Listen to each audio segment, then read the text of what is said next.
This will be the simplest instruction you will ever hear from me and the most difficult you will ever practice. 3 seconds, not 3 minutes, not a prayer meeting. 3 seconds of living recognition at the door of thought, and the hypnotism of fear begins to melt as nothingness. If you ask me for a longer method, I will not give you one, because the longer the method, the more you will rely on words, and spiritual healing is done without words and without thoughts. Be still and know that I am God. Not argue, not plead, no. Let us settle it at once. Fear is not met by struggle.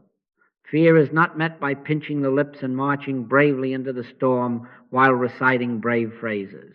Fear is met and unmet by 3 seconds of recognition of the one in the midst. Where 2 or 3 are gathered together in my name, there am I in the midst of them. I am not speaking of a gathering of bodies. I am speaking of the twoness of your thought and feeling bending into the one, and in that instant, there am I in the midst. To attempt anything else is to whittle at leaves and never lay the axe at the root. Now then, this is the threshold. We will not dress the threshold with flowers and stories. We are not decorating the dream. We are standing porter at the door of thought. Here is the protocol, and we will not complicate it. When the suggestion of fear touches you, before it becomes a tale, before it paints a scene, stop, pause, 1 conscious breath. Not as a device, not as a magic charm, but as the loosening of attention from appearances. Then, silently, without forming a sentence, acknowledge, I am in the midst. Not I will be, not I need to be. I am, that is all. In that recognition, be still, 3 seconds. Then go on. Oh yes, I know the protest that rises. Only 3 seconds? What can 3 seconds do against 1,000 arguments? Nothing, because arguments have no power. The arm of flesh is nothingness. The barrier is the belief in 2 powers. 3 seconds of recognition are not 3 seconds of fighting. They are 3 seconds of ceasing to believe in the second power. It is I, be not afraid. If it is I, what else is there? If it is I, then there is not I and fear. There is I alone. That is the demolition, and it is done in stillness. I am not asking for faith in a God that you have conjured in imagination to come out and beat up your fear. That is not this work. I am not asking you to treat your mind or someone else's mind with brave affirmations. That is not this work. I am asking you to allow 3 seconds in which all such methods are let go, laid down, discarded as the arm of flesh. 3 seconds during which you do not talk to God, you do not inform God, you do not persuade God, you recognize the I that is your life, the I that precedes your heart, the I that is the light of this world. And in that recognition, the mesmeric picture that calls itself fear finds no host. Do not come to me with prefaces and history. I will not take them. Do not prepare a scene for God to fix. It is unnecessary. We are not treating a scene. We are not even treating fear. We are standing at the door and refusing entrance to the suggestion of a second power. The Lord is my light and my salvation. Whom shall I fear? There is no whom, there is no what, there is only the one light. In the moment that dawns upon your consciousness, even faintly, the sting is drawn, not because you out-argued it, but because it was nothing posing as something, and the presence of light exposes shadows as nothing. Now, discipline is required. 3 seconds does not mean occasional. It means at the very door, at the threshold, when the knock is heard. Fear rarely enters as a trumpet. It comes as a whisper, a tightening in the chest, a rush of pictures. Do not let it into the house to seat itself at your table and tell its story. Stand porter. The instant you feel the knock, stop, breathe, recognize, be still, 3 seconds. If you miss the first knock and it is already at the table, stop anyway. Breathe, recognize, be still. 3 seconds. We will not improve the dream. We will awaken at the door. You may say, I do not feel anything in those 3 seconds. That is for another hour. For now, do not go by feeling. Go by the fact, I am that I am, not I feel that I am. The realization of God's presence is not a sensation to be hunted. It is the cessation of belief in another presence. Whether you sense a warmth or silence or nothing at all, the obedience to stillness is itself the opening through which Spirit acts. I, if I be lifted up, will draw all men unto me. Lifted up where? Out of the dream of two powers into the simple recognition of one. You must understand why I say 3 seconds. If I give you 30, you will try to fill 29 with words and 1 with silence. You will bargain with God. You will arrange thoughts. You will consult memory. You will invent an enemy to conquer, and you will be tired. 3 seconds forbids it. 3 seconds will not let you become a hero of prayer. It forces you into poverty of method, and in that poverty is the kingdom. Blessed are the poor in spirit, for theirs is the kingdom of heaven. Poor in devices, poor in arguments, rich in recognition. And I give you a promise. We will not argue fear tonight. We will witness its melting as nothingness. Not because we have power over fear, but because there is no power beside God. This is the promise that runs from Genesis to Revelation, misunderstood by ages, and then found again in the silence of a heart that stops long enough to know, fear thou not, for I am with thee. Not will be, I am. Bring that into your 3 seconds. Not words, but a knowing without phrasing, I am in the midst. Then let the door stand open to that and close to everything else. So begin here this hour without embroidery. When you rise from your chair, when you answer the bell, when you read the letter, when you step into the corridor of your day, 3 seconds at the door. No announcements to yourself about how brave you are going to be. No rehearsal of dangers. Pause. Breathe. Recognize. Be still. Then act as the day requires. You will find, if you are faithful, that the reflex of fear loses its primacy. It cannot take root where the ground is owned by one, and that is our threshold. We will not linger on it with talk. We will cross it by silence. Now we must face what you would rather not face, not the scene, not the letter, not the pulse in the throat, but the root. Fear is not yours. Fear is not mine. Fear does not belong to any person on this earth.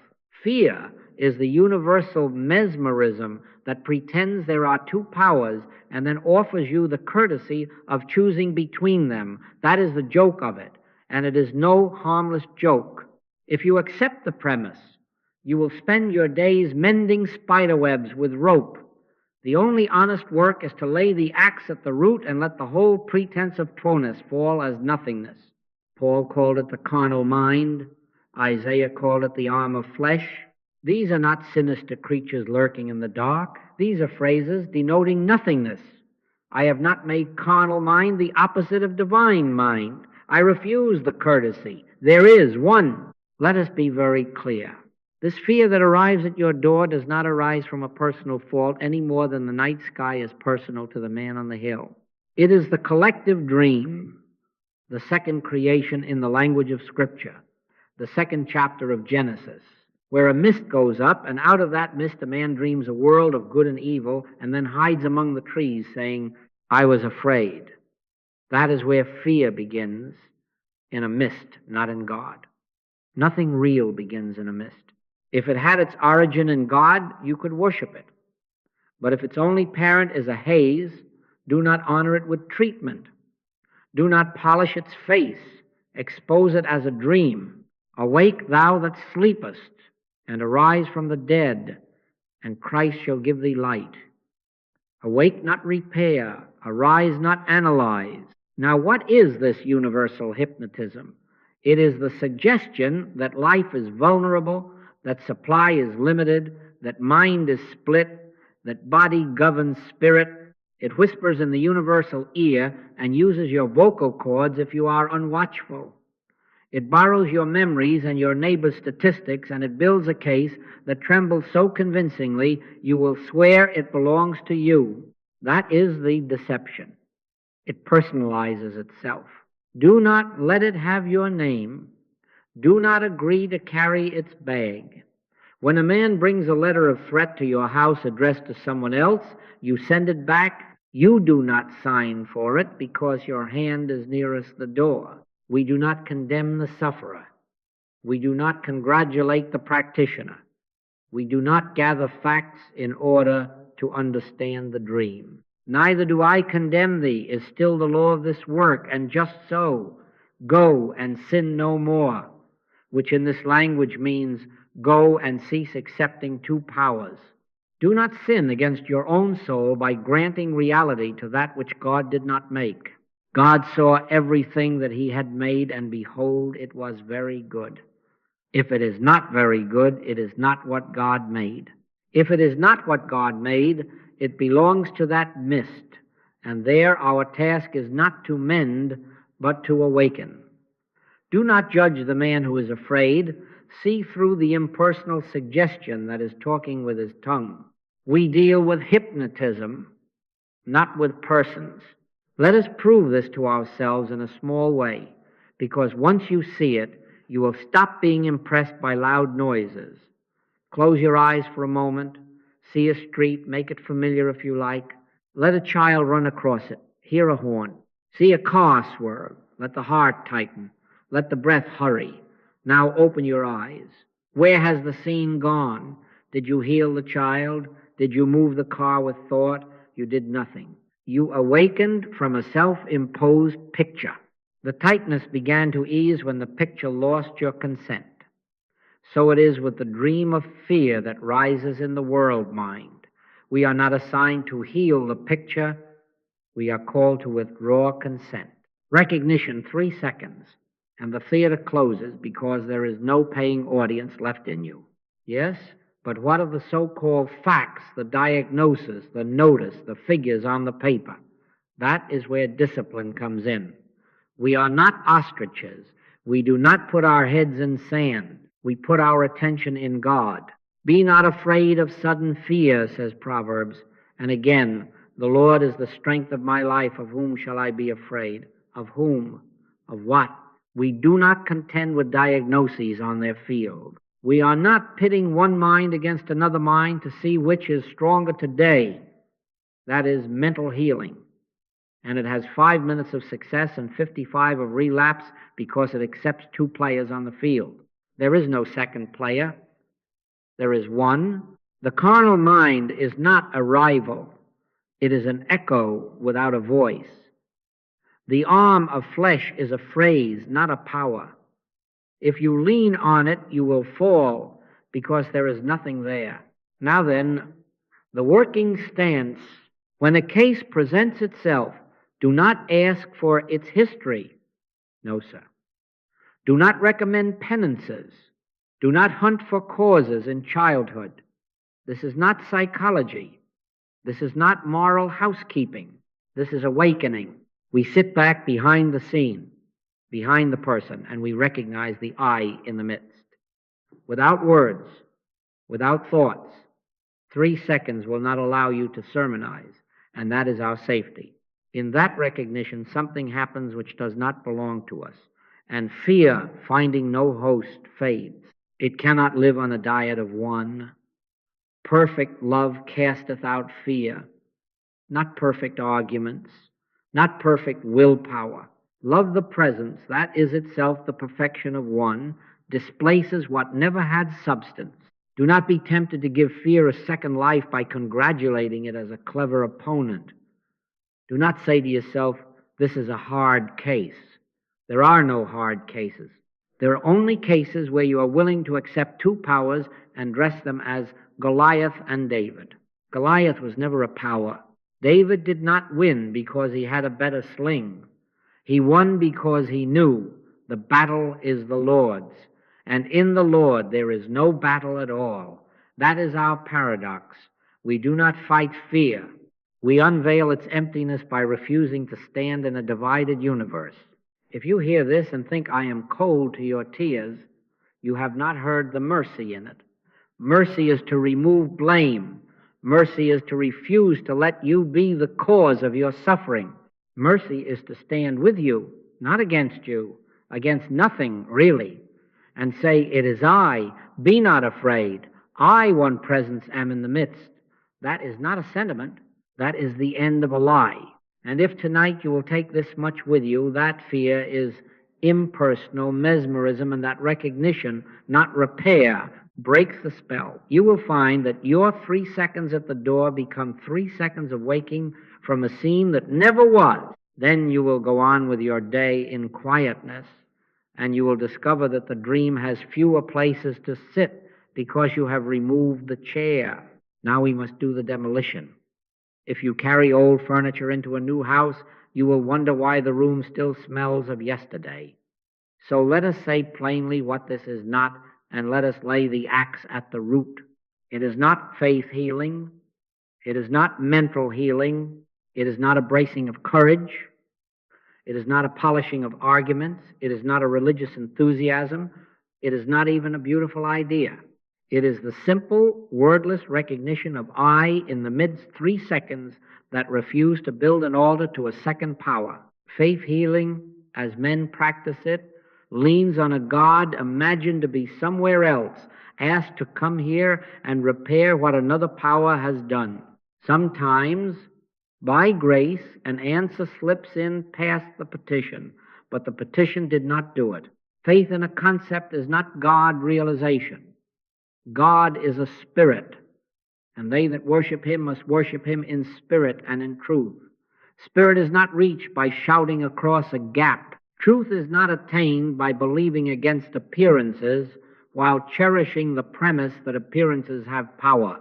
When the mind believes hard enough, it can blunt a symptom now and then, yes, but the root remains.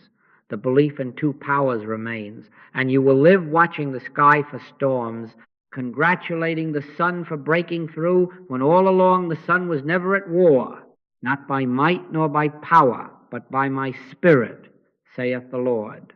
Faith in might, whether religious or secular, is not spirit. Faith in power, mental or moral, is not spirit. Spirit needs no help and accepts no rival. Mental healing is even more direct in its mistake. It goes at a person's mind with another person's mind, swinging words like hammers. You are safe. You are strong. You are spiritual.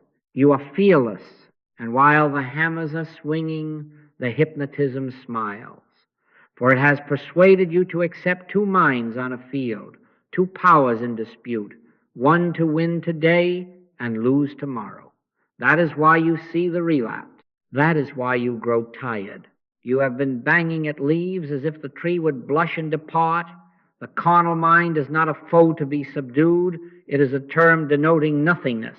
I have not set it up as the opposite of divine mind. I do not grant it the dignity of opposition. The arm of flesh is nothingness. If you lean upon it, it folds because there is nothing there. Mental argument is leaning. It treats a person. It talks to a condition. It makes fear a character in the play and then plays the better actor. We do not enter the theater. Our way is not to stand in faith against fear, and it is not to treat fear as if it were something. Our way is to refuse the premise. No words, no thoughts, no direction at a person, no correcting of symptoms, no opposing argument with fear. Take no thought for your life is not poetry, it is instruction. 3 seconds of living recognition. I am in the midst. That is not a slogan. It is a state of awareness brought to consciousness and left untouched by speech. Be still and know that I am God. Not be still and compose a sentence. Not be still and select a verse as a charm. No. In that knowing, the hypnotism finds no host. In that knowing, the pretense of a second actor has no stage. You ask why 3 seconds and not 30 minutes? Because 30 minutes tempts you to decorate the dream, to choose better words, to consult memory, to file a brief, to become a hero of prayer. When ye pray, use not vain repetitions as the heathen do, for they think that they shall be heard for their much speaking. The multitude of words is the courtesy we extend to a second power. We give it audience, and then we wonder why it lingers. 3 seconds is not neglect. It is refusal to enlarge the hypnotism. It is poverty of method and richness of presence. It is holy brevity, not to shorten God's time, but to shut your door on the gossip of mind. Enter into thy closet for a breath, and there, without speech, recognize the one who never left. I, if I be lifted up, will draw all men unto me. Lifted where? Out of argument, out of belief, into awareness. The drawing is his work, not yours. Let me be candid with you. I have no interest whatsoever in the content of your fear. I am not curious. I do not want your history. I do not want your adjectives. Do you think me unkind? It is mercy. If I take your story, I take your hypnotism. If I agree to your premise, I will commence repairs, and we will both be busy in the dream. Neither do I condemn thee. I do not accuse you of making a mistake. And just so, I do not join you in describing it. I move behind you, behind your mind, behind the scene, and I sit quiet 3 seconds, and I know I am in the midst. Often you will ask for longer attention. I will not give it to the picture. I will return to stillness. It is not that I do not care. It is that caring is not curing, and words are not witnessing. Let your words be few. In that economy, spirit has room to act. I can tell you what you already know in your bones. You have talked at fear and found it stubborn. You have believed furiously and watched your belief wobble at the first headline. You have gone 30 minutes and come away exhausted, secretly glad the timer rang. Try 3 seconds without a word. See if that is easier. It will not be easy because your habit is to speak, but it will be free of pretense. And in that freedom, you will notice that the reflex begins to lose its first place because you have withdrawn the one thing it feeds on, your acceptance of a second power. The Lord is my light and my salvation, whom shall I fear? If the Lord is my light, there is no other light to cast a shadow. If salvation is one, there is no other arm to save or to threaten. Make that recognition. Live wordless for 3 seconds and leave it there. One more point, and then we go on. Do not measure this by sensations. Do not decide after 2 breaths that nothing has happened, and so you will add a few lines for good luck. The temptation to help God is the last mask of pride. Who, by taking thought, can add 1 cubit unto his stature? Not 1. Our practice is the relinquishment of help, the surrender of argument, the cessation of belief, 3 seconds of holy poverty, and then we rest. If a call comes, I listen only long enough to know a call has come. I will not be on the telephone making speeches to a dream. I prefer to get back to silence, for it is there and only there that the I, which is God, is realized, and in that realization the appearance is dissolved as mist in morning. Not because our faith has swelled, not because our words have struck their target, but because there was never a second power to resist him in the midst. And so, let us stand porter at the door of thought and refuse admittance to all but the one. That is what this is, and by knowing what it is not, you will not be fooled into playing with shadows. Now let us turn the key. Not another method, not a longer silence, not a brighter faith, but the key that makes the silence living. I am in the midst. I do not give you a sentence to repeat. I show you the door you already carry. The kingdom of God is within you. Within is not a direction. It is a word we use for that dimension of you which precedes the body and outlives every episode. Before your first frightened thought, before your first pulse, I am. Before Abraham was, I am. If that I is the fact, then humanhood is a costume, lovely or shabby, according to the hour, but never the wearer. Shift your attention to the wearer. That is the swift key. When the ripple of fear touches you, do not run to fetch a better human, braver, smarter, armored with phrases. Be still and let attention sink back of the ribs, back of the brain, back of the personal pronoun into that quiet seeing place that was watching long before the scene arrived. Christ in you, the hope of glory, not Christ in your nerves, not Christ in your arguments, Christ in you, the I that says I with no surname. In that recognition, the second actor disappears because there is no stage left for him. Hear, O Israel, the Lord our God is one Lord, one, not the strongest of two, one. Where one is realized, two is only arithmetic on paper. Do not imagine that there are two of you, one small and anxious, one large and shining now, about to hold a debate. That is the trap there is. One I, and it is the life of you. Humanhood is the mask, I is the face. When I say I am in the midst, I am not calling down a guest. I am acknowledging presence, as natural as light in a room when the blind is drawn. You are not required to tug the sun into the window.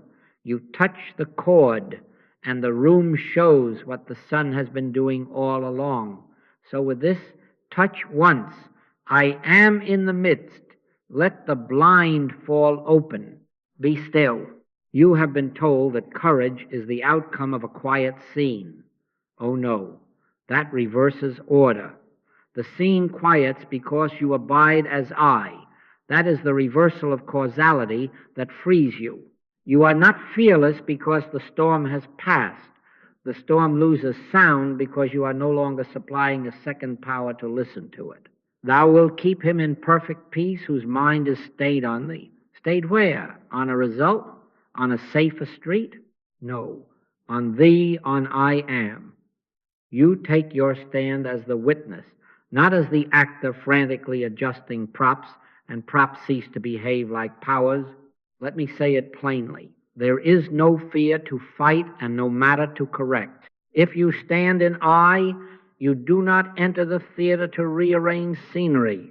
I am the Lord, and there is none else. There is no God beside me. If there is none beside, then fear is not an entity, not a force. It is the shadow play that requires your consent to seem. Withdraw the consent by a naked recognition of I am in the midst, and the premise under fear two-ness collapses. Do not strike at the shadow on the wall. Turn and face the light. You ask me, how will I know if I am not merely soothing myself with a pleasant notion? You will not if you are talking to yourself. But in true recognition, there are quiet tokens, not manufactured, not sought, not made to order, that tell you spirit has come to consciousness. A breath you did not take takes you. The shoulders drop by themselves. A soft certainty without words settles, and you do not explain it because there is nothing to explain. Not by might nor by power, but by my spirit, saith the Lord. Not by auto-suggestion, not by counting, not by tapping at phrases. Spirit descends into awareness, and the hypnotism that depended on your participation finds no one home. Many times I have been in the middle of a call, yes, 2 or 3 sentences of need. And then I am back here, and there it is.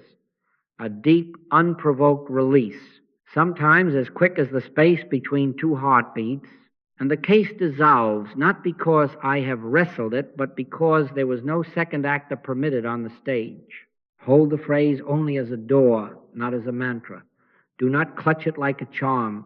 Touch it once as you would touch the latch. I am in the midst. Then stillness. When ye pray, use not vain repetitions, for your Father knoweth what things ye have need of before ye ask him. If he knows, why the many words? Because you are still flattering a second power, I will not let you do it. Enter thy closet inward. Close the door, the mouth of memory and fear, and for 3 seconds abide as I. Then leave it. Go about your task. If the knock returns, we repeat the poverty, not the performance. This I that you recognize is not an improved human. Do not drag your story behind you as a credential for grace. Melchizedek had neither father nor mother, which is the Scripture's way of loosening your grip upon heredity and history as cause. You are not well because your heart is well. Your heart is well because you exist as I. You are not safe because the road is clear. The road is clear because safety is the nature of I in the midst. You are not provided for because the figures have turned. The figures conform because supply is the life you are. Reverse causality until there is no causality left but God being God. But what if the panic is already loud? Then do not shout over it. Lower your voice to silence. Lay the axe at the root by refusing to grant it personhood. The carnal mind is not a rival. It is a term denoting nothingness. If you believe it must be managed, you will manage forever. If you see that it never was, you are free now. It is I, be not afraid. Notice, he does not say, it is I and the sea is calmer. He says, it is I. That is enough. One presence discovered is a universe reordered without a hand laid upon it. I will warn you of one more temptation, the habit of peeking. You take your 3 seconds, then you peer at the scene to see if it obeys. That is bargaining. The scene has no authority. Keep your eye single. If, therefore, thine eye be single, thy whole body shall be full of light. Single, refusing a second object. If you must look, look only long enough to fulfill whatever simple duty is yours. Answer the letter, sign the form. Drive the car, and then return to that holy poverty where you are not the arranger of outcomes, but the witness of one. In practice, you will find that the first sign of obedience is brevity. The phrase comes like a bell clear. Once, and then the bell stops and the silence rings. Do not strike it again. The ego strikes bells. Spirit needs no ringing.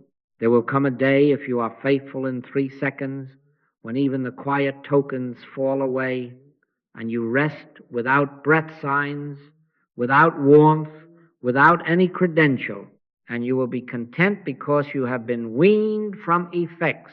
That is maturity. But do not hurry there. For now, allow the breath, the softening, the certainty to assure your humanness that something other than humanness is present. Then go on and do not talk about it. So I say to you, simply and finally, in the moment the suggestion arises, touch the latch. Lo, I am with you always, and enter, not twice, once, then be still. In that stillness, the belief in 2 powers cannot live. In that stillness, fear loses its premise because the only premise is I am. And when you rise from that chair, or from that breath at the sink or at the curb, do not carry a verdict. Carry nothing. Let one be all. That is the swift key. Now then, if the key is given, where is the door? And how do we touch the latch without turning it into another exercise of the human mind? We must have a rule, a simple, austere rule that denies the temptation to embroider. Holy brevity is that rule. Brief, wordless recognition opens the door through which Spirit acts. Not ideas about God, not elegant sentences. Recognition. So we will set the architecture before you, not to increase your skill, but to shorten your interference. 4 steps, and you will see that one of them is really the absence of steps. Step 1, pause. At the first ring of the bell, the faint tremor or the loud announcement cease. Whatever your hand is grasping, soften the grasp. If your body must continue a task, let the inward posture go still. Withdraw attention from the picture as a man withdraws his head from a window draft. Close the inner door. Scripture gave you the instruction long before you learned the names of your fears. Enter into thy closet, and when thou hast shut thy door, pray to thy Father which is in secret. The closet is not a room. It is the invisibility of your own awareness drawn back from the stage. Shutting the door is not a violence. It is the refusal to take testimony from the senses for 3 seconds. Stand porter at the door of thought. Do not let the tail in. You are not condemning the messenger. You are refusing delivery. In this pause, you announce not to the world, not to the condition, but to your own habit that you will not deal in 2 powers. That is all. Step 2, breathe. 1 breath, unforced, not counted, not managed. Let the breath take itself. If you must use a word for comfort, let it be this and then let it go. The breath of the Almighty hath given me life. Yes, but do not linger on even that. 1 softening, 1 unclenching, and it is done. If you shape the breath, you have taken up a tool to fix the dream. The dream will be grateful and return tomorrow. Let the breath find you. Often I find that the shoulders release by themselves. That is not a method. That is the body recognizing a change of government. If the breath does not come as a sign, do not seek it.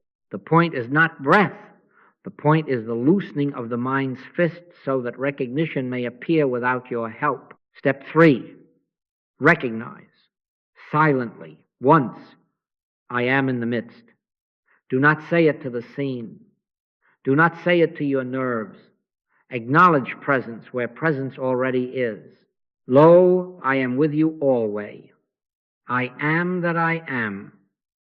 These are not charms to be rubbed. They are doors that do not resist a light hand.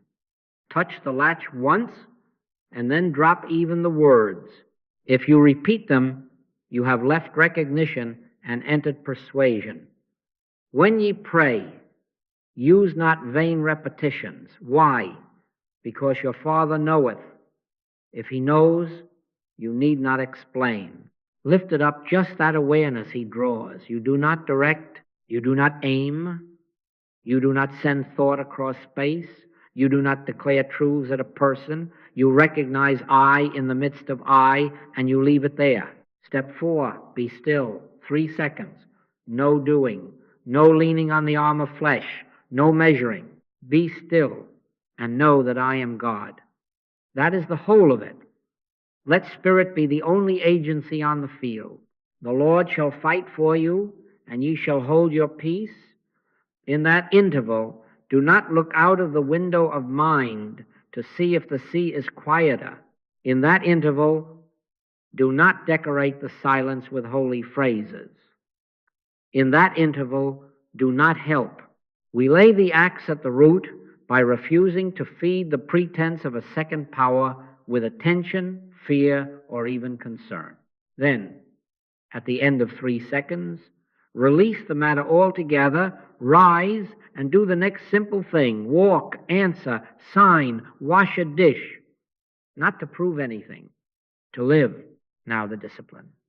You will want to embroider. You will feel deprived if you are not allowed to work on it. I tell you now, the only work permitted is obedience to brevity. I will not let you turn silence into a craft. If you catch yourself adding, stop, if the bell of fear rings again, repeat the poverty. Do not lengthen it to show dedication. Do not multiply pauses to show zeal. Return as often as needed, but always as a beggar, not as a technician. 1 breath, 1 touch of the latch. 3 seconds of being still. That is the entire architecture. Anything added is a committee meeting, and committees never heal the sick nor raise the dead. Spirit does. And spirit needs room, not assistance.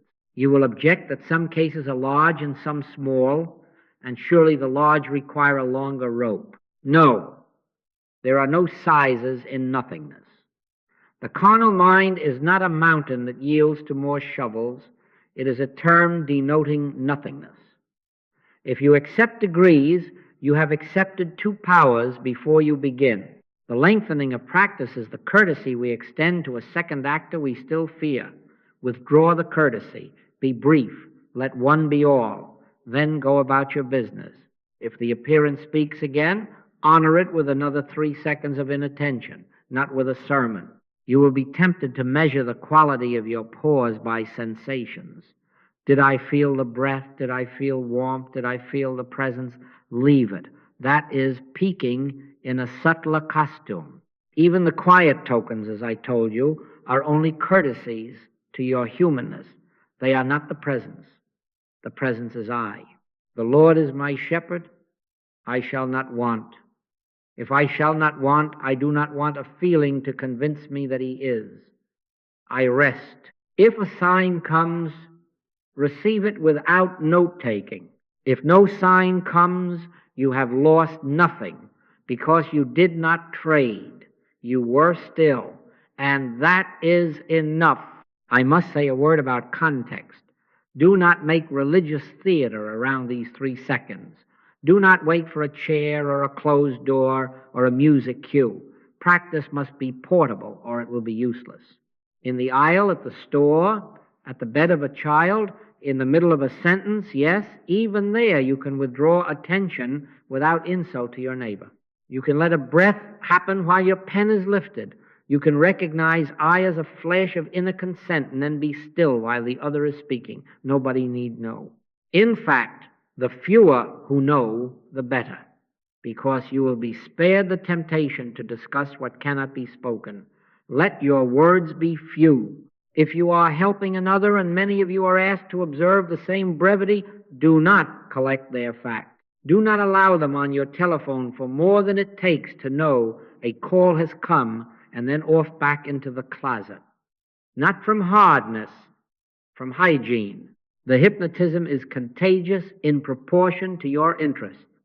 I have no interest whatsoever in the case as a case. I am interested only in I in the midst.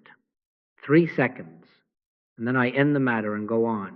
Often, very often, the appearance begins to loosen while I am still sitting. Sometimes I know it not at all and am told later. I am neither surprised nor proud, for I did not do it. Not by might, nor by power, but by my spirit, saith the Lord. So there it is. Pause, cease motion within, and close the inner door. Breathe one unforced breath to unhand the mind. Recognize silently, once I am in the midst. Then drop the words. Be still 3 seconds in which nothing is done because God is, and then go on. You will find that this rule, kept without ornament, begins to salt the day. The hypnotism cannot organize itself where it is given no host. The belief in 2 powers cannot stand where one is quietly, briefly, actually realized. Keep the rule. Refuse embroidery. Return as the bell rings. In holy brevity, the door opens, and what your longest speeches could not do is done without you. Let us see it at work. Theory is cheap. Demonstrations are mercy. Not dramatic demonstrations, not showpieces, but quick obediences in ordinary places, because fear rarely announces itself with trumpets. It arrives with a lurch, a ding, a headline, a whisper in a waiting room. If we are to stand porter at the door of thought, then the door is not a church door, but the door of this next second. The elevator lurches. You know the feeling, a stomach drop, a clatter overhead, the instant calculation of cables and floors. That is the bell. Do nothing. Don't grab for the arm of flesh as if that strap can save you. That is nothingness. Pause. Without turning your head, let the inner gaze withdraw from the box of steel and the number light. Breathe one breath that is not wrung from the lungs but arrives of its own accord, a softening that says, "The breath of the Almighty hath given me life," and then even that is gone. Recognize silently, once, I am in the midst, not in the car, not in the cables, not in the nerves, but in the midst of I. Let the words fall. Be still 3 seconds. You are not steadying a machine. You are not praying for breaks. You are conceding, one, God is our refuge and strength, a very present help in trouble. Therefore will not we fear, though the earth be removed. In that little interval, the inner floor returns. You will know it not by heroism, but by a simple leveling, like a table that had a folded match under one leg and now sits flat again. The car may stop at the next floor. It may ride on. You do not peek to confirm. The storm that wanted your consent cannot grow because it was not fed. Peace, be still, is spoken not to steal and counterweight, but to the sea of human emotion that thought it had a mandate. You did not argue down the sea. You stopped supplying wind. Another bell. A message on the screen. Alarming subject line. An exclamation you did not expect. Notice the reflex to read and read again, to let the mind gallop into paragraphs and futures. Halt before the second reading, even before the first line is finished. Pause. Draw back the head from the window draft. Breathe just enough to unhand the mind. Recognize once, I am in the midst. Then stillness. 3 seconds in which nothing is evaluated and nothing is promised. Your Father knoweth what things ye have need of before ye ask him. If he knows, you need not rush to be your own Father. When the three are complete, you look again, or you do not. You answer, or you do not. But what answers now is not excitement. The center answers without hurry. Often I have found that the email that wore a loud hat turns out to be an invitation to a simple yes, or an error already corrected by the time I come to it. Sometimes, yes, there is a duty, a call to make, a number to sign, and you do it like washing a dish without theater. And sometimes there is no answer required at all. In either case, the hypnotism did not enter. The second reading did not become a spiral because you refused the second power, a second glance. Now a room where fear is expected to thrive. The waiting room. The magazines with yesterday's terrors. The circular whisper, this one knows a neighbor of a cousin. That one read a study, the anchor said. The air seems to gather facts like chaff in the corner. You will be told courteously to be careful. You will be handed stories as if they were sacraments. Listen without condemnation. Receive no stories. Pause. Breathe lightly, invisibly. Recognize once, I am in the midst. That is the whole congregation, I acknowledge. He that dwelleth in the secret place of the Most High shall abide under the shadow of the Almighty. Where is that place? Not in a wall, not in a mask of human habit, but in the inner invisibility where the second creation, the Genesis 2 parade of good and evil knowledge, cannot get a passport. In those 3 seconds, the figures in the room return to their rightful size, human appearances, without authority. Beloved shadows on a bright wall. One power stands. The contagion of story cannot jump into you unless invited by interest. I have no interest whatsoever in it as a thing. Neither do I condemn the teller. I rest in one, and you will find, not by scanning the room for changed faces, but by an unprovoked ease in your own, that the field has been cleared. You have not rebuked anyone. You have refused to invite a second actor In all of this, the reflex will urge you to keep working once you have started, as if adding bolts will help the door be a door. I will not let you. What I do allow is this. When the bell rings loudly, practice 3 rounds in succession, not to increase power. There is only one, but to meet the persistent knock with repeated poverty. Round 1 is the first tremor appears, pause, breathe, recognize, be still 3 seconds, then drop it. If the knock insists, round 2, without change of seat, again the same brevity, the same refusal to garnish, then forget it. If a third knock comes, round 3, final, exact, quiet, you are not compounding minutes. You are declining to auction your attention to a bidder. Between rounds, you do nothing to see what has happened.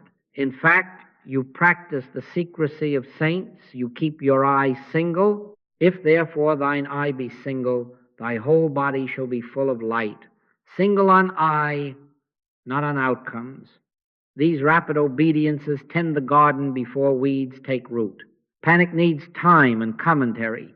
You give it neither. Do not scan for proof. Do not stand in the elevator glancing at fellow passengers to see who is calm so you can be reassured. Do not refresh the inbox like a gambler pulling a lever for better news. Do not take inventory of coughs and masks as if counting could assign you a future. That is bargaining in costume. The Lord shall fight for you, and ye shall hold your peace. Hold it. The inner release is enough. A breath that happens by itself, a lengthening of the spine without effort, a wordless weightlessness that needs no anecdote. These are not medals, they are private doorbells, and sometimes even these do not sound, and still the work is done because the work is not measured by feelings, but by the absence of your assistance. Signs follow. We do not chase them. These signs shall follow them that believe. They follow belief lifted into realization. They do not lead it. Let me show you again, quickly, before the mind asks for refinements. Elevator, bell, pause, breath, recognize, stillness. No sermon. You may feel the inner floor return before the next ding. You may not feel it until you step out. It makes no difference. Message, eyes alight on words, stop 3 seconds of eye in the midst, then the simplest next action. No editorial. Waiting room, the litany circulates. You become invisible to it by retreating into the secret place. You do not answer arguments with arguments. You leave them unadopted. There is no second power to deserve your debate. If you ask why this melts panic before it becomes a storm, the answer is not mysterious and not psychological. Fear is a pretender that requires your attention to appear as though it acted. I am the Lord, and there is none else. Where none else is, no second actor can rehearse. By withdrawing attention swiftly and briefly, you refuse to light the stage. The play that might have eclipsed an hour never raises its curtain. 3 seconds of presence disarm the reflex at the threshold. The storm, deprived of forecast and commentary, dies in its cradle. That is why the practice must be portable. That is why you cannot wait for a chair or a hymn. If you must wait, the storm will be glad of the time. And if you find yourself, after all this, still peeking, still wanting to see if the sea is glassy, gently lay the axe at the root of that desire. It is pride in a softer shirt. Who by taking thought can add 1 cubit unto his stature? Not one. Leave the stature to God. Accept 1 and go on. Wash the dish. Step out at your floor. Send the 1-line reply. Sit without joining the whisper. Holiness has been accomplished without your performance. It is I. Be not afraid. He does not qualify it. It is I that is enough. Let it be enough. And you will find that the next bell, when it rings, has already lost its voice. Now, if these quick obediences are to stay quick, They must be clean. Swiftness without purity is only hurry. The only barrier you will ever meet is the belief in two powers, spirit and something else. That is all. Not many barriers in disguise. One, the belief that there is God, and also a circumstance. God, and also a symptom. God, and also a person to blame or a self to correct. As long as a second actor is kept in reserve, fear has a chair in the room. So we practice inner hygiene, not morals, not reforms, purification. Before we touch the latch, we remove the second actor from our own thought. Hear, O Israel, the Lord our God is one Lord, not the chief among competitors, one. How do we purify? Make peace with your brother within. If thou bring thy gift to the altar, and there rememberest that thy brother hath aught against thee, first be reconciled to thy brother, and then come and offer thy gift. Do not go into the closet with a quarrel in your coat pocket. A grudge is a subscription to two powers. Drop it. Do not accuse yourself either. Self-condemnation is the same quarrel, just turned inward. Neither do I condemn thee. If Christ refuses to condemn, do not carry a court into prayer and expect silence to descend upon the shouting. Before the 3 seconds, quietly let go of the stories, his fault, her failure, my mistake, my negligence. None of that is a cause.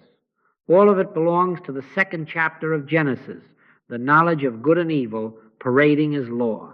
There is now no condemnation to them which are in Christ Jesus.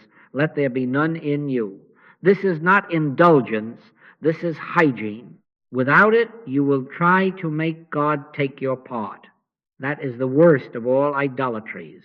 Then meet the images as nothingness, headlines, symptoms, memories, arm of flesh. No law in them. I am not asking you to deny that the newspaper has ink or that the body registers sensations. I am asking you to refuse to grant them jurisdiction. With him as an arm of flesh, but with us as the Lord our God. The arm of flesh, impressive, muscular, noisy, nothingness as law. Do not pit a spiritual crowbar against a material wall. That is, two powers. You will only grow tired. Turn and face I. The wall disappears because it had no substance except borrowed attention. The law of the Spirit of life in Christ Jesus hath made me free from the law of sin and death. Which law will you honor for 3 seconds? The answer determines whether fear has any premise to sit on.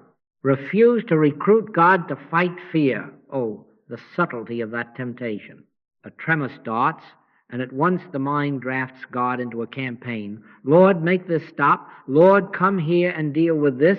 Spirit, go to work on that person. It sounds devout. It is only a polite way of believing in two powers. Thou shalt have no other gods before me.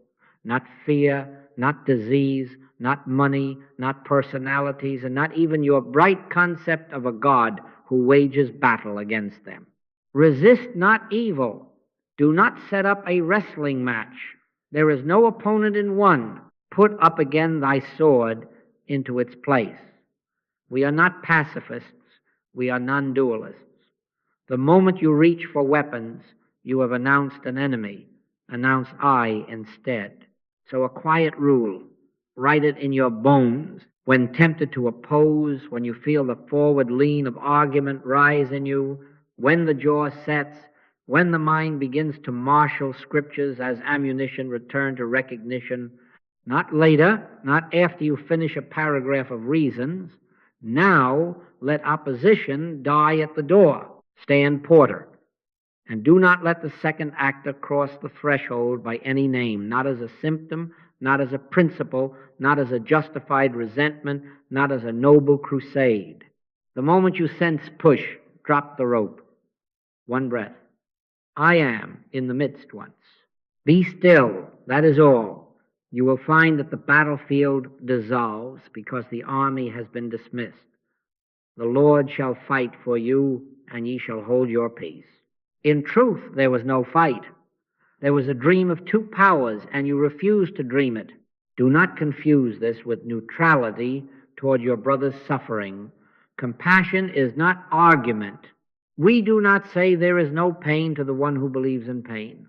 We say there is no law in it, no God in it, therefore no cause, therefore no permanent. We do not condemn the sufferer, neither do we join the suffering. We withdraw the only commodity fear can spend interest. I have no interest whatsoever in the appearances of things, not because I am hard, but because I love enough to refuse to entertain a lie about God and His creation. In that refusal, love acts. Charity rejoiceth not in iniquity, but rejoiceth in the truth. Truth here is one. Let it be the atmosphere, and then do not stir it with opinions. Often the heaviest second actor is not a symptom, but a story about a person. They did this. They failed me. They are dangerous. Before you enter the closet, reconcile that story to nothingness. Agree with thine adversary quickly, not agreeing that error is true, but agreeing that there is no personal adversary at all. The adversary is the suggestion of separation. Meet it and say, you are a term denoting nothingness. Then go in. I have had letters hot with injury, and my first twitch is to take sides, the injured against the injurer, the innocent against the guilty. I cannot afford it. I lay the axe at the root. There are no sides in one. 3 seconds pass, and the heat that wanted to keep the quarrel alive finds no hearth. Many times the next letter brings word. The apology came, the suit was withdrawn, the misunderstanding broke like a bubble. Sometimes nothing is reported at all, which is often the best report. The drama never mounted the stage. You may say, but I am the offender. How shall I purify then? The same way. Drop self-accusation as quickly as you would drop accusation of another. Repentance in spirit is not groveling, it is turning. Turn from the picture to I. Create in me a clean heart, O God, and renew a right spirit within me. The clean heart is one power awareness. The right spirit is the refusal to hold a second actor, me as sinner, me as fixer, me as penitent with claims on God. In 3 seconds of honesty, the ledger is closed because there never was a legal book to begin with. Then, if an amends is to be made, make it simply, without theater, and go on. This will feel severe at first because gossip about others, about ourselves, about conditions has been our society. But we are leaving society for reality. If thine eye be single, thy whole body shall be full of light. Single means merciless to duplication. If there is any corner where you still nurture a pet power, a favorite fear, a justified resentment, a cherished diagnosis, you will find that the 3 seconds waver there. Do not despair. Do not scold yourself. Simply see it. Call it nothingness and release it. It may return tomorrow dressed better. Refuse the costume. Keep the rule. Return to recognition. Let opposition die at the door. The melting of fear is swift where no second power is entertained. Swift because there is nothing to melt except a premise, and premises vanish faster than ice. I am the Lord, and there is none else. There is no God beside me. Keep that sentence as a lens, not as a club. Look through it at every image, headline, symptom, memory, and you will find that the second actor cannot hold its shape. Then do not boast. Do not write about it. Live. Answer the letter without taking a side. Sit in the waiting room without inhaling the rumor. Ride the elevator without supplying a narrative. And when the bell rings again, as it will in this world, refuse to resist and refuse to join. Touch the latch. Be still. One power, one presence, one I. We move now from cleaning the field to standing in it as no actor at all, as the invisible I. This is the most subtle work because it offers you nothing to admire in yourself. It asks for disappearance. For ye are dead, and your life is hid with Christ in God. Hidden, not on display. Identity vigilance is not a tightening of the jaw. It is quiet seeing, again and again, that the only eye here is the eye that was before Abraham. And this eye requires no adjective to prove itself. Stand porter at the door of thought, and let no eye as frightened person enter. And just as surely, let no eye as courageous person enter. Both are costumes in the second creation. Both are dense with two-power thinking. At the first knock of I am afraid, do not argue bravery, argue nothing. Touch the latch 3 seconds and refuse the entrance of a predicate to I. I am that I am. Leave it there. Die daily, said the apostle. Do not make a monument out of your good humanhood. Do not flog the bad. Let both fall away. Let the cleverness, the piety, the reputation, the skill in spiritual talk, all of it be put on the woodpile with mistakes and moods. Put off the old man with his deeds. What is left? Witness. The eye that watches the parade without joining it. The eye that does not become sick with the body's report or proud at the mind's performance. I am back here, and I know all that is happening out here to this person. I am not improving the person. I am not blaming the person. I am not making a career of the person. I am dying daily to the person, good and bad, so that only I remain. I live, yet not I, but Christ liveth in me. That is identity, vigilance. Then the holy reversal, and this you must learn like your own name. The body takes instruction from Spirit's presence, not from mental orders. It is the Spirit that quickeneth. The flesh profiteth nothing. Your knee does not prophesy your tomorrow. Presence does. Your heartbeat is not your governor. I am in the midst is governance. You are not well because your heart is well. Your heart is well because you exist as I, not as personality. If you attempt to issue mental commands to the body, be calm, be still, be strong, you have wandered into mental treatment, mind upon mind, and it will answer you sometimes like a scolded dog, and sometimes not at all. Come back, be still, and know spiritual healing is done without words and without thoughts. It is the descent of awareness God realized, and then the flesh, which is only appearance, quietly aligns with the law that is already there. They that wait upon the Lord shall renew their strength. Wait, do not order. Because of this, keep the protocols lean. Do not save up for a long night battle with fear, as if your bulk of hours will frighten it away. Brief recognitions often are better than rare wrestlings. Pray without ceasing does not mean talk without breathing. It means consent to I in many small silences, so frequent that no story becomes king between them. In all thy ways acknowledge him, and he shall direct thy paths. Acknowledge yes, analyze no. 3 seconds, and back to the dish, the email, the bed you are turning down. The more often you return, the less there is to return from, for the I you recognize reveals that you never left at all. Humility here is not a virtue to collect, it is the fact of the case. The healing agency is not your cleverness, your patience, your book of verses, or your reputation. I can of mine own self do nothing. If there is any sign, any release, any sudden lightness, it is not by might nor by power, but by my Spirit, saith the Lord. Do not touch it. Do not make a necklace of it. Pass on. The more invisibly you walk, the more quietly the governance of Spirit becomes the only government in your experience. The government shall be upon his shoulder. His, not yours. Identity vigilance makes sure you never shoulder what was never assigned to you. Now, how is this watched hour by hour? In the simplest way, when the mind offers you a sentence that begins with I and links itself to a condition, I am nervous, I am exhausted, I am overwhelmed, recognize the format and decline the contract. That is a forged signature.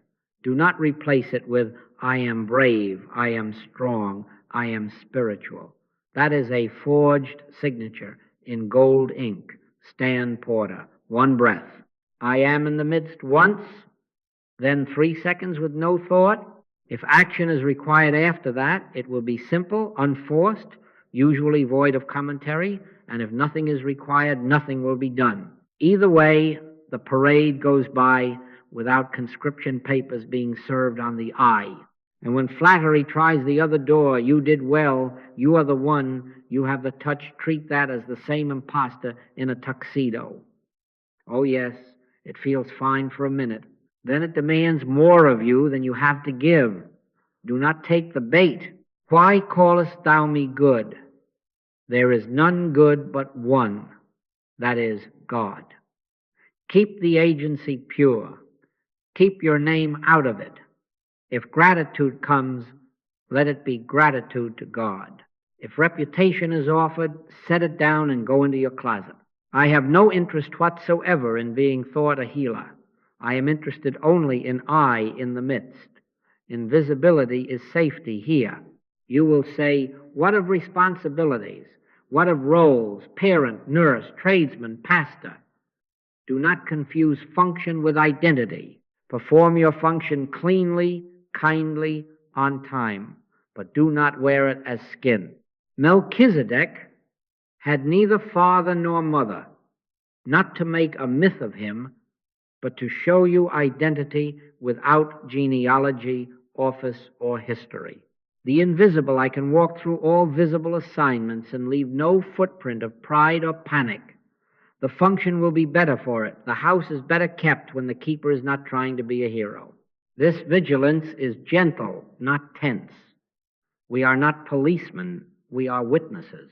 We are not on guard against a powerful thief. We are on guard against dreams, the carnal mind, a term denoting nothingness. Lay the axe at the root whenever a second actor presents itself as you. The root is always the same claim, I plus. Refuse the plus.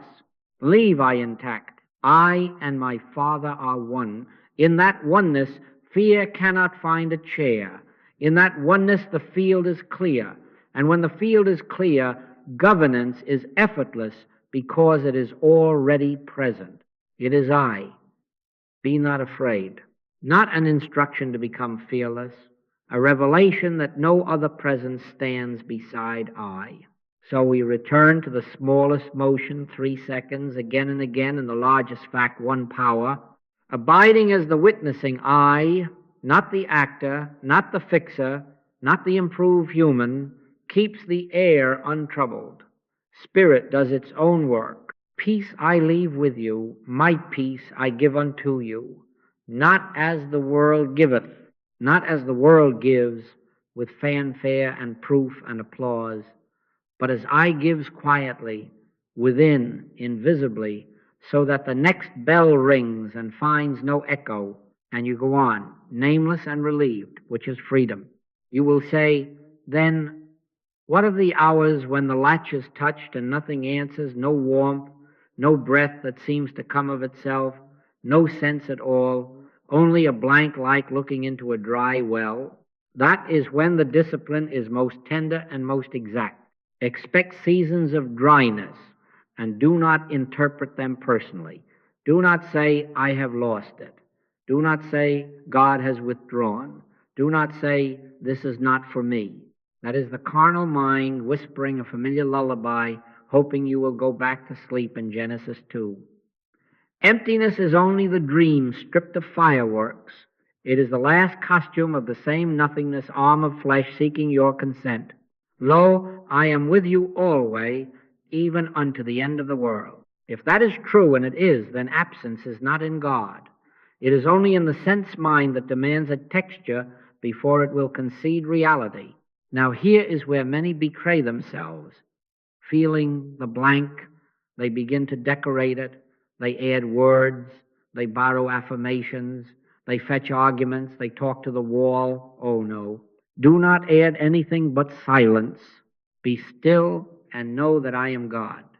Spiritual healing is done without words and without thoughts. The more barren the moment feels, the more faithfully you keep it bare of commentary. If the mind says, help this along with Scripture. Understand that Scripture is not ammunition, but atmosphere. Let it be a mantle, not a spear. In quietness and in confidence shall be your strength. Confidence is not assertion, it is the refusal to meddle. What then do you do practically when the agitation keeps tapping at the door and the 3 seconds seem to pass like a pebble into a dark pond without ripple? You do not forge a chain out of minutes. You string pearls. 3 seconds, pure and wordless. Let them fall. If the tapping continues, another 3 seconds, pure and wordless. Let them fall beside the first. If there is still a twinge, a third pearl, no embroidery, no trying. Between them, do nothing to see if anything has happened. Do not listen for an echo. Pearls do not clang. They quiet the table by simple weight. He that believeth shall not make haste. Haste is the sound of chains being hammered. We are not blacksmiths. We are witnesses. Sometimes, yes, you will feel led into an extended stillness.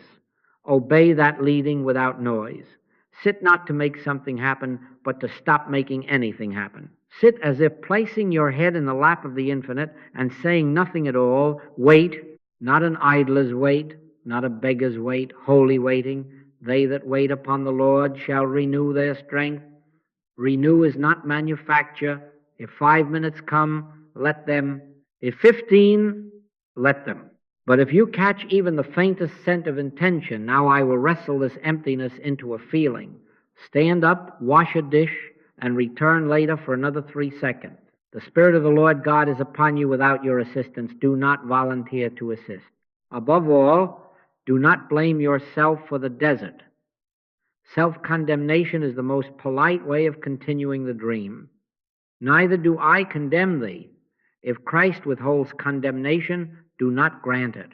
The delay is only the dream insisting on itself. It has no law. Lay the axe at the root again. The root is the belief in 2 powers, God and dryness, God and delay. God and a self who is failing at prayer. Refuse the plus. Leave I intact. I will never leave thee, nor forsake thee. That sentence, held as a lens and not as an incantation, will show you that what calls itself emptiness is a shadow on the wall, not a hole in the floor. Do not seek signs. These signs shall follow them that believe.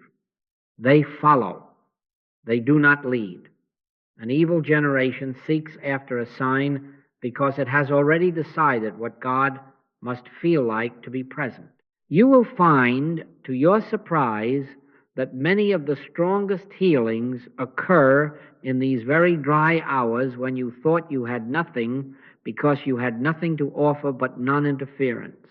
Many nights I have sat as empty as wood, not a phrase, not a feeling, nothing, and the next morning a letter arrives. Release, relief, pain gone, reconciliation begun. I know then what I knew beforehand. I can of mine own self do nothing, and that is the safest condition there is. The descent of spirit requires no carpeting. You remember Elijah, a wind, an earthquake, a fire, and the Lord in none of them. Then a still small voice. Do not demand wind. Do not demand earthquake. Do not applaud fire. The voice is not a sensation, it is presence knowing itself. When nothing stirs, let that be the sign that you have not been fooled by noise. Why art thou cast down, O my soul? And why art thou disquieted within me? Hope thou in God. Hope here is not hope for a mood. It is a resting back into I am in the midst, regardless of weather. So the protocol in dryness is not clever, it is constant. Touch the latch, pause, breathe, recognize once, be still. 3 seconds. Then live. Rise and answer the ordinary call. Sign the paper. Wash the cup. Fasten the child's shoe. When another tap comes, You know the way. 3 seconds again. If you are driving, do it at the light. If you are on the phone, do it between sentences. If a night is long, let it be long, and sow it with small silences until dawn. This is what it means to pray without ceasing. Consent to I and punctuations so frequent that no narrative of lack can occupy the space between them. When the mind says, this is not working, answer it with nothing, not even a rebuke. Leave it unanswered in the doorway. Stand still and see the salvation of the Lord. Standing still is the seeing. Now then, what of the body that quivers through all this as if the nerves themselves have taken a vote and decided that silence is dangerous? Remember the reversal. You are not well because your heart is well. Your heart is well because you exist as I, not as frightened person. Do not issue commands to the pulse. Do not bargain with breath. Consent to presence, and let the flesh, which has no intelligence of its own, take instruction from the law of spirit already present. My grace is sufficient for thee, for my strength is made perfect in weakness. Weakness felt is not weakness in God. It is simply the place where the arm of flesh finally has no tools left. Good. Let it be toolless. Grace has room now. This may feel sparse to the human taste. Sparse is pure. Sparse is safe. The dream will come with new wardrobe, insisting that today is different, that this case calls for special measures. Smile inwardly and refuse the parade permit. There is no special case in one. I am the Lord, and there is none else. Where none else is, there is no schedule for spirit to keep, no deadline to embarrass God, no emptiness large enough to swallow omnipresence. Keep your rule. Do not embroider. Do not judge. String your pearls. If led to linger, linger without purpose. If led to move, move without story. The cloud may cover the mountain for a time, but the mountain has not moved. The light shineth in darkness, and the darkness comprehended it not. Darkness never understands light. It only recedes where light is noticed. Notice I. Then let the next second come, and the next, woven through with 3-second openings until the day belongs to no narrative but one. Integration is simple, or it is not at all. The day is not an obstacle course to overcome. It is a string to be threaded with holy pauses until there is no space left where fear might plant a seed. 3 seconds, pure, wordless, without embroidery, at every threshold, before the call connects, before the door opens, before the meal is lifted to the mouth, before the engine starts, before the email sends. Stand porter at the door of thought and of place. Do not think about the call. Do not bless the food with speeches. Touch the latch. I am in the midst once. Be still. In all thy ways acknowledge him, and he shall direct thy paths. Acknowledge means notice. Directing is his, not yours. Make thresholds your allies. The hand on a doorknob, the finger over a send button, the foot upon the first stair. These are natural altars. Set them apart in your own awareness, not with ritual, but with recognition. The Lord is in his holy temple. Let all the earth keep silence before him. The temple is not a building. The temple is the midst. Enter with 3 seconds of silence and then go through the door. You will find conversations start without friction, meals digest without commentary, and errands lose their tyranny, not because you have mastered time, but because you have refused the second actor to share governance. Now set a gentle chime in your life, not a gadget, though if a bell pleases you, I will not stop you, but a vow. Every emotional spike becomes a summons to recognition. The lift in the chest that announces anger, the drop that announces dread, the quick heat of embarrassment. Let each be a church bell with your name on it. Do not argue the spike. Do not correct it. consent to I. Let not your heart be troubled. Ye believe in God, believe also in me. Believe here is not think, it is consent. 3 seconds, and the reflex that would have rushed you into a storm finds no wind to borrow. It is I. Be not afraid. That is not a promise of improved weather. That is the revelation that weather has no jurisdiction in the midst. Keep a quiet record. If you are led, not a diary of the dream, but a ledger of presence. In the margin of your day, write only what belongs to Spirit's effortless governance. A breath that softened unasked, a conversation that turned without strategy, a headache that never arrived, an unforeseen ease in a place that has always been tight. Skip the drama report.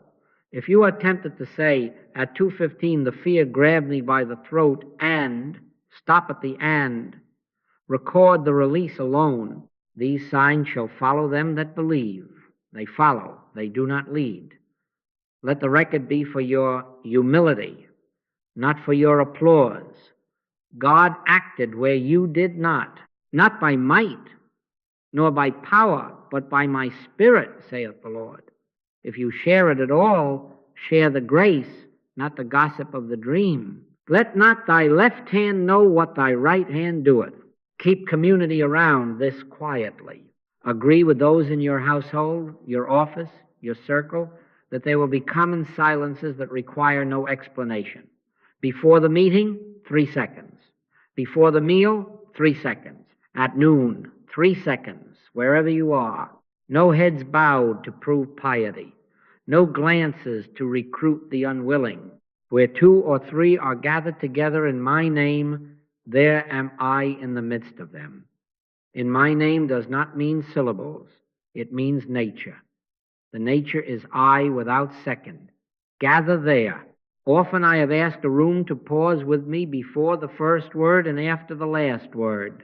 It shortens the middle by half and doubles the fruit. You will find misunderstandings evaporate before they mature. You will find that decisions make themselves because the eye that knows has been given its own flaw. Protect the practice or you will sell it for chatter. Avoid rehearsing fears aloud. Do not become a town crier for the arm of flesh. Set a watch, O Lord, before my mouth. Keep the door of my lips. The longer the rehearsal, the more tickets you sell to the performance. Brevity preserves purity. In your letters, in your calls, keep to the lean truth. If a statement of need must be made, make it once and be still. I have no interest whatsoever in the embroidery, the when, the how, the who said what last Tuesday. That is the dream's bookkeeping. We lay the axe at the root. Let your communication be yea, yea, nay, nay, for whatsoever is more than these cometh of evil. When you feel the impulse to tell the whole story, answer it with nothing, not repression recognition. 3 seconds, and the appetite for narration will die on its own doorstep. Make use of the bells that are already in your day. The kettle's hiss, the elevator's ding, the page turning, the child calling your name, the red light that holds you still. Each one is an altar bell saying only this: stand porter. You will not always remember. Do not scold yourself.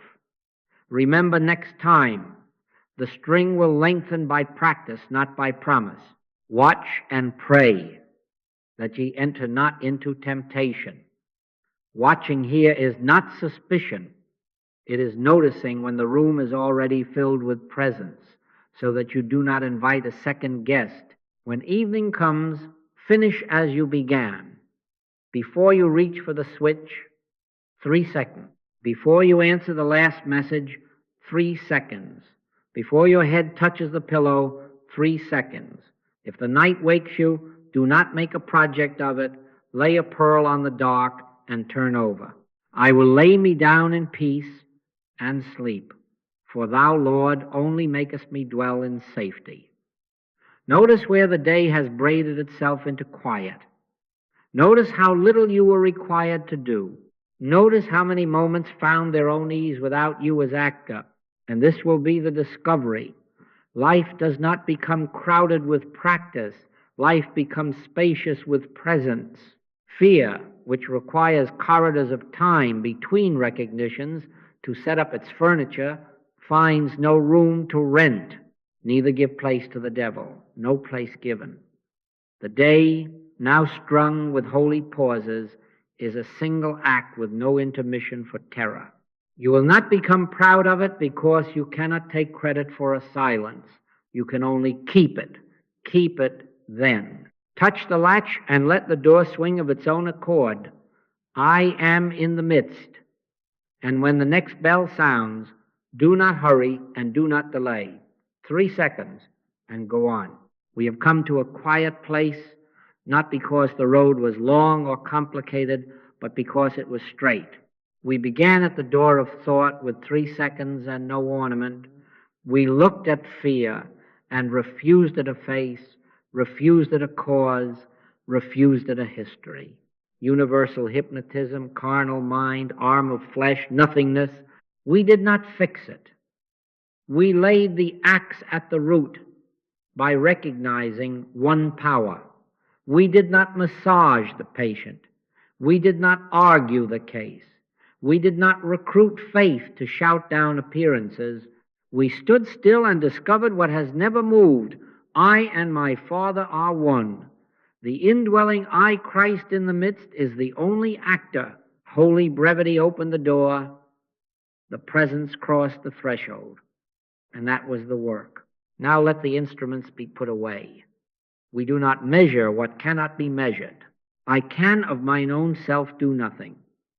If a fear dissolved, if a body lightened, if a quarrel untied itself, let that be the Lord's doing and marvelous in our eyes. But do not weigh it, do not chart it. These signs shall follow, not lead. We abide, we do not perform. Our practice is not a race, not a quota, not a hunger for proofs. It is the simple consent of 3 seconds repeated until the day belongs to presence. In quietness and in confidence shall be your strength. Confidence in what? Not in our fervor, not in our argument, not in our skill, but in one power which needs no partner and endures no rival. Therefore, take this as the final shape of the rule and keep it spare. When the bell rings, whatever bell is yours, pause, breathe without managing it.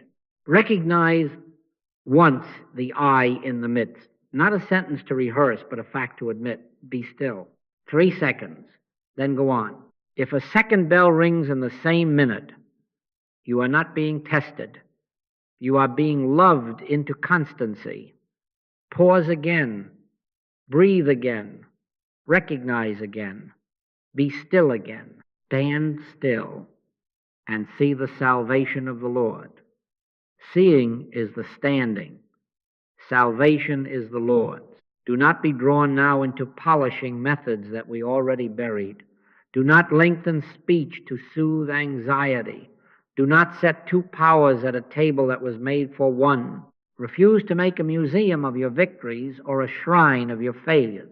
Be careful for nothing, but in everything by prayer and supplication with thanksgiving, let your requests be made known unto God.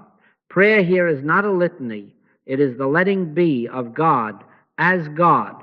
Thanksgiving is not a roster of benefits. It is the quiet relief of non-interference. When you catch yourself rehearsing, stop mid-syllable and let the rest fall unspoken. The dream starves when not narrated. We will not leave this hour with a flourish. A benediction is not an ending. It is a returning to what was here before the first word. The Lord is in his holy temple. Let all the earth keep silence before him. The temple is the midst. The silence is our part. I ask nothing of you now but that we share a minute in which we ask nothing at all, no feeling, no proof, no promise, only consent. Close the mouth within the mind. Lay down the head upon the infinite. Be still and know that I am God. That is the whole sacrament. If during this minute a thought waves at you from the street of the second creation, do not cross over to greet it. Let it pass. If a sign brushes your sleeve, warmth, ease, breath, do not turn to admire it. Admiration is movement. Knowing is stillness. We rest now where words cease. Silent intention. So it is. Not by might, not by power, not by the zeal of our minds, but by spirit. Peace I leave with you. My peace I give unto you, not as the world giveth, not as the world gives with proof and payment and applause, but as I gives, because I is all. From here we do not set out to be brave. We do not set out to be quiet. We do not set out to be anything. We consent to I, and courage appears as the absence of a second power. It is I, be not afraid. That is not an order to feel fearless.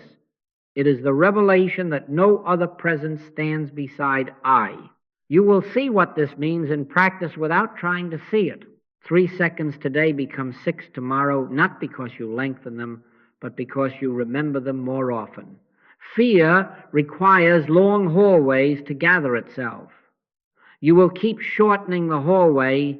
A thought arrives with a mask. You do not inspect the mask. You do not argue the mask. You do not describe the mask to a friend. You touch the latch. The door opens. The mask is not pushed away. It simply has nothing to stand on. The light shineth in darkness, and the darkness comprehended it not. Darkness never understands light. It only retires in its presence. Let there be light, and go on. And as you go on, do not be surprised when ordinary moments become sacraments. The turning of a key, the first sip of water, the seatbelt's click alters, the space between question and answer alter, the breath before you speak your child's name alter. One power governs the smallest hinge and the widest gate. The Lord is my shepherd, I shall not want. You will not want for words because fewer are required. You will not want for strength because strength is not imported, it is recognized. You will not want for courage because courage is not a mood, it is the fact of one. If you forget, and you will, forgetting is not sin, it is weather. When you notice, notice gladly. Touch the latch, 3 seconds. Do not add apology, neither do I condemn thee. Start there, and you will find that starting is the same as abiding. For the I you acknowledge has never ceased, and if a day comes that seems to mock all of this with storms and noise, do not make a special case. The rule is the same because God is the same. Lay the axe at the root, refuse the second actor, pause, breathe, recognize, be still. If you can do no more than that, you have done all. The presence in the midst completes what our words never could. And so we leave it there for tonight, not as a period, but as a resting place. Tomorrow will ring its bells. When it does, you know your work. Holy brevity, unhurried courage, no second power, I in the midst. Lo, I am with you always, even unto the end of the world. Always is the only schedule we need. Keep the door on its oiled hinges. Stand porter with a light hand. 3 seconds and go on.